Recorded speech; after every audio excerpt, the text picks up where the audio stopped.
বছরে 4টি গ্র্যান্ড স্ল্যামের প্রথমটি অস্ট্রেলিয়ান ওপেন। এই আসরে ছেলেদের একক বিজয়ীকে দেয়া হয় নরম্যান ব্রুকস চ্যালেঞ্জ কাপ পুরস্কার, যা সবচেয়ে বেশি 11 বার জিতেছেন সার্বিয়ান তারকা নোভাক জোকোভিচ। নারী পুরুষ মিলিয়ে সর্বোচ্চ 25তম গ্র্যান্ড স্লাম জয়ের নতুন রেকর্ডের হাতছানি নিয়ে এবার অস্ট্রেলিয়ান ওপেনে এসেছেন তিনি। যদিও শীর্ষ বাছাইয়ে সেরা 5-এ নেই জোকোভিচ, অংশ নিচ্ছেন 7 নম্বর বাছাই হিসেবে। তার কোচ হিসেবে এসেছেন 3 বারের গ্র্যান্ড স্লাম জয়ী ব্রিটেনের অ্যান্ডি মারে।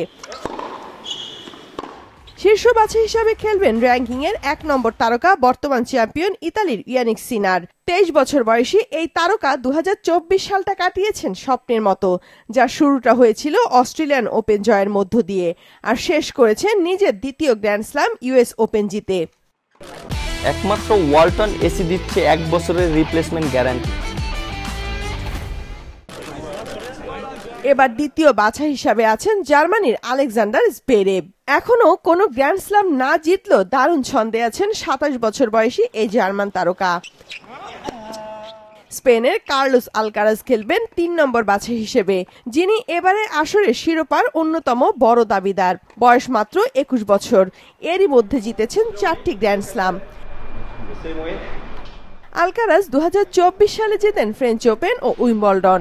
এর আগে 2022 সালে ইউএস ওপেন, 2023 সালে উইম্বলডন জেতার রেকর্ডও আছে। এবার অস্ট্রেলিয়ান ওপেন জিতলে সবচেয়ে কম বয়সী হিসাবে ক্যারিয়ার স্ল্যাম অর্থাৎ 4টি গ্র্যান্ড স্ল্যামে জয়ের ইতিহাস গড়বেন তিনি। 4 ও 5 নম্বর বাছাই হিসাবে খেলবেন যুক্তরাষ্ট্রের টেইলর ফ্রিটজ ও দানিল মেদভেদেভ। 6-এ নরওয়ের ক্যাসপার রুড। মেলবোর্নে কার হাতে উঠবে ছেলেদের এককের শিরোপা, সেটি দেখতে অপেক্ষা করতে হবে 26শে জানুয়ারি পর্যন্ত।